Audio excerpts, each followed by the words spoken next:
ಇವತ್ತೊಂದು ಲೆಕ್ಕ, ನಾಳೆ ಇನ್ನೊಂದು ಲೆಕ್ಕ. ಪಟ್ಟಕ್ಕಾಗಿ ಪವರ್ ಶೋ ಮಾಡ್ತಾ ಇರುವಂತಹ ಡಿಸಿಎಂ ಡಿಕೆ ಹುಡ್ತಾ ಇರುವಂತಹ ಅಸ್ತ್ರ ಒಂದೊಂದಲ್ಲ. ಸಿಎಂ ಸಿದ್ದರಾಮಯ್ಯ ಆಪ್ತರನ್ನೇ ಡಿಕೆ ಶಿವಕುಮಾರ್ ಭೇಟಿಯಾಗಿ ಚರ್ಚೆ ಮಾಡ್ತಾ ಇದ್ದಾರೆ. ನಿನ್ನೆ ತಡರಾತ್ರಿ ಸತೀಶ್ ಜಾರಕಿಹೊಳಿ ಡಿಸಿಎಂ ಡಿಕೆ ಶಿವಕುಮಾರ್ ಸೀಕ್ರೆಟ್ ಆಗಿ ಸಭೆ ನಡೆಸಿರೋದು ಕಾಂಗ್ರೆಸ್ ಕೋಟೆಯಲ್ಲಿ ತಲ್ಲಣ ಸೃಷ್ಟಿಸಿದೆ.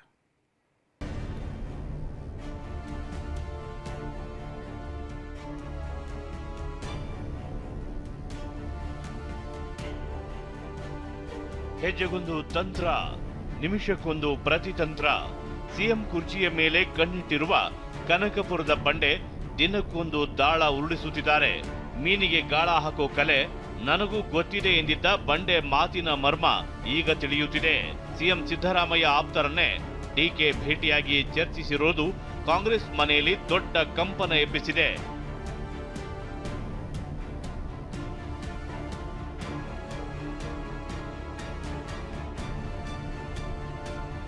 Mid night DCM DK Satish Jarkiholi ರಹಸ್ಯ ಮೀಟಿಂಗ್.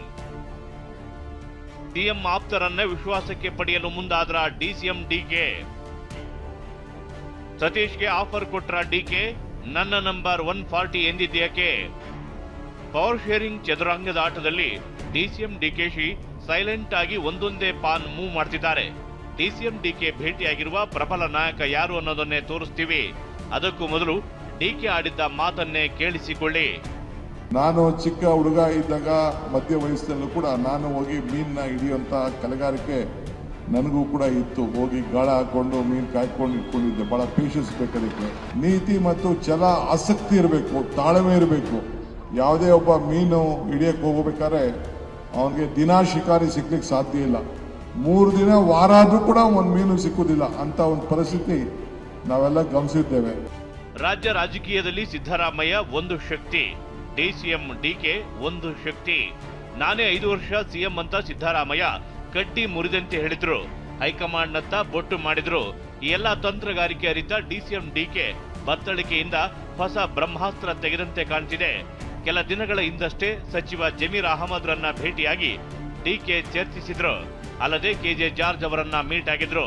ಇದೀಗ ತಡರಾತ್ರಿ ಸತೀಶ್ ಜಾರಕಿಹೊಳಿ ಭೇಟಿಯಾಗಿ ರಹಸ್ಯ ಸಭೆ ನಡೆಸಿದ್ದಾರೆ. ಸಿಎಂ ಸಿದ್ದರಾಮಯ್ಯ ಆಪ್ತರನ್ನೇ ಡಿಸಿಎಂ ಡಿಕೆ ಭೇಟಿಯಾಗ್ತಿರೋದು ಕುತೂಹಲ ಮೂಡಿಸಿದೆ. ಸಿದ್ದರಾಮಯ್ಯ ಪರ ಇರೋ ನಾಯಕರನ್ನು ವಿಶ್ವಾಸಕ್ಕೆ ತೆಗೆದುಕೊಳ್ಳುವ ಪ್ರಯತ್ನಕ್ಕೆ ಡಿಕೆ ಕೈ ಹಾಕಿದಂತೆ ಕಾಣ್ತಿದೆ. ಎದುರಾಳಿಗಳ ವಿರುದ್ಧ ಯುದ್ಧ ಸಾರೋ ಬದಲು ವಿಶ್ವಾಸದ ಮಂತ್ರ ಪಠಿಸಿದ್ದಾರೆ. ತಡರಾತ್ರಿ ಸತೀಶ್ ಜಾರಕಿಹೊಳಿ ಭೇಟಿಯಾಗಿದ್ದ ಡಿಕೆ ಅದೊಂದು ಆಫರ್ ನೀಡಿದ್ದಾರೆ. ನೀವು ಪಕ್ಷದ ಕಾರ್ಯಾಧ್ಯಕ್ಷರಾಗಿ ಕೆಲಸ ಮಾಡಿದ್ದೀರಿ. ಪಕ್ಷದ ಹಿತದೃಷ್ಟಿಯಿಂದ ಜೊತೆಯಾಗಿ ಕೆಲಸ ಮಾಡಬೇಕು. ಸಿಎಂ ಮನವೊಲಿಕೆ ಜೊತೆಗೆ ತಮ್ಮ ಸಹಕಾರವೂ ಬೇಕು. ಹೈಕಮಾಂಡ್ ನಿರ್ಧರಿಸಿ ಸಿಎಂ ಸ್ಥಾನ ಕೊಟ್ರೆ ನೀವು ಬೆಂಬಲಿಸಬೇಕು. ನಿಮ್ಮ ವಿಶ್ವಾಸವನ್ನ ಹೀಗೆ ಮುಂದುವರಿಸ್ತೇನೆ. ಕೆಪಿಸಿಸಿ ಅಧ್ಯಕ್ಷ ಸ್ಥಾನದ ಜೊತೆ ಡಿಸಿಎಂ ಆಗಿ ಮುಂದುವರಿಯಬಹುದು. ಸಿದ್ದರಾಮಯ್ಯನವರನ್ನ ಬಿಟ್ಟು ನಾವು ಬರಲು ಆಗಲ್ಲ. ಹೈಕಮಾಂಡ್ ನಿರ್ಧಾರ ಮಾಡಿದ್ರೆ ಅದಕ್ಕೆ ಬದ್ಧರಾಗಿರ್ತೇವೆ. ಮೊದಲು ಹೈಕಮಾಂಡ್ ನಿರ್ಣಯ ಮಾಡಲಿ, ನೋಡೋಣ. ನಾವಾಗೆ ಇವರನ್ನ ಮಾಡಿ ಅವರನ್ನ ಮಾಡಿ ಎಂದು ಹೇಳಲ್ಲ. ಇಂಟ್ರೆಸ್ಟಿಂಗ್ ಅಂದ್ರೆ ಮೊನ್ನೆ ಸಿಎಂ ಪರವಾಗಿ ಸತೀಶ್ ನಿವಾಸದಲ್ಲಿ ಡಿನ್ನರ್ ಮೀಟಿಂಗ್ ನಡೆದಿತ್ತು. ಈ ಹೊತ್ತಲ್ಲೇ ಡಿಕೆ ಸತೀಶ್ ಗುಪ್ತ ಮೀಟಿಂಗ್ ಕುತೂಹಲ ಮೂಡಿಸಿದೆ. ತಡರಾತ್ರಿ ಖಾಸಗಿ ಹೋಟೆಲ್ನಲ್ಲಿ 1 ಗಂಟೆಗೂ ಹೆಚ್ಚು ಕಾಲ ಇಬ್ಬರ ನಡುವೆ ರಹಸ್ಯ ಸಭೆ ನಡೆದಿದೆ. ನೀವು ಪಕ್ಷದ ಕಾರ್ಯಾಧ್ಯಕ್ಷರಾಗಿ ಕೆಲಸ ಮಾಡಿದ್ದೀರಿ. ಪಕ್ಷದ ಹಿತದೃಷ್ಟಿಯಿಂದ ಜೊತೆಯಾಗಿ ಕೆಲಸ ಮಾಡಬೇಕು ಅಂತ ಸತೀಶ್ ಜಾರಕಿಹೊಳಿಗೆ ಡಿಕೆ ಹೇಳಿದ್ದಾರೆ. ಇಬ್ಬರ ಮಧ್ಯೆ ಇರುವ ವ್ಯತ್ಯಾಸ ದೂರ ಮಾಡುವ ಬಗ್ಗೆಯೂ ಚರ್ಚೆ ಮಾಡಿದ್ದಾರೆ. ದಲಿತ ಮತ್ತು ಒಬಿಸಿ ಮತ ಬ್ಯಾಂಕ್ ವಿಚಾರವಾಗಿಯೂ ಮಾತುಕತೆ ನಡೆದಿದೆ.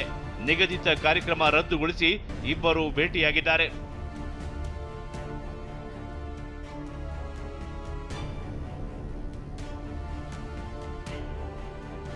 ಎಲ್ಲರಂತೆ ನಾನು ಭೇಟಿಯಾಗಿದ್ದೇನೆ ಎಂದ ಸತೀಶ್. ಇನ್ನು ಡಿಸಿಎಂ ಡಿಕೆ ಭೇಟಿಯಾಗಿದ್ದ ಬಗ್ಗೆ ಸಚಿವ ಸತೀಶ್ ಜಾರಕಿಹೊಳಿ ಪ್ರತಿಕ್ರಿಯಿಸಿದ್ರು. ಎಲ್ಲರನ್ನೂ ಭೇಟಿಯಾಗಿದ್ರು, ಅದೇ ರೀತಿ ನಾನು ಭೇಟಿಯಾಗಿದ್ದೇನೆ ಅಂದ್ರು. ಈಗ ಸುಮಾರು ಜನ ಎಲ್ಲರೂ ಭೇಟಿಯಾಗಿದ್ದಾರೆ. ಈಗ ಎಲ್ಲರನ್ನೂ ಭೇಟಿಯಾಗಿದ್ದಾರೆ ಅವರು. ಮುಂದೆ ಅದಕ್ಕೆ ಎಲ್ಲ ಸಚಿವರನ್ನ ಎಲ್ಲ ಲೀಡರನ್ನ ಭೇಟಿಯಾಗಿದ್ದಾರೆ ಅವರು. ಭೇಟಿಯಾಗಿಲ್ಲತ್ತೇನಿಲ್ಲ. ಕೊನೆಯ ನಾಮಭೂಷಣ ಇರ್ಬೇಕಷ್ಟೇ. ಅದನ್ನ ಏನು ನಿಮ್ಗೆ ಈಗ ಸಿಕ್ಕಿದೆ. ಕೊನೆಯದವ್ ನಾನಿದ್ದೇನೆ. ಎಲ್ಲರಿಗೂ ಭೇಟಿಯಾಗಿದ್ದಾರೆ ಅವರು. ಬದಲಾವಣೆ ಪರ್ವ ಏನಿಲ್ಲ, ಬದಲಾವಣೆ ಇಲ್ಲ. ಶಿವಕುಮಾರ್ ಸಹಜವಾಗಿ ಎಲ್ಲರಿಗೂ ಭೇಟಿಯಾಗಿದ್ದಾರೆ. ಕೆಲವು ಕಡೆ ಅವ್ರ ಮನೆಗೆ ಕರ್ಸ್ಕೊಂಡು ಭೇಟಿದ್ದಾರೆ, ಕೆಲವು ಕಡೆ ಹೊರಗಡೆ ಭೇಟಿಯಾಗಿದ್ದಾರೆ. ಅಂಥ ಭೇಟಿ ನಮ್ಮದು ಒಂದು ಕೂಡ ಅಷ್ಟೇ ಭೇಟಿ.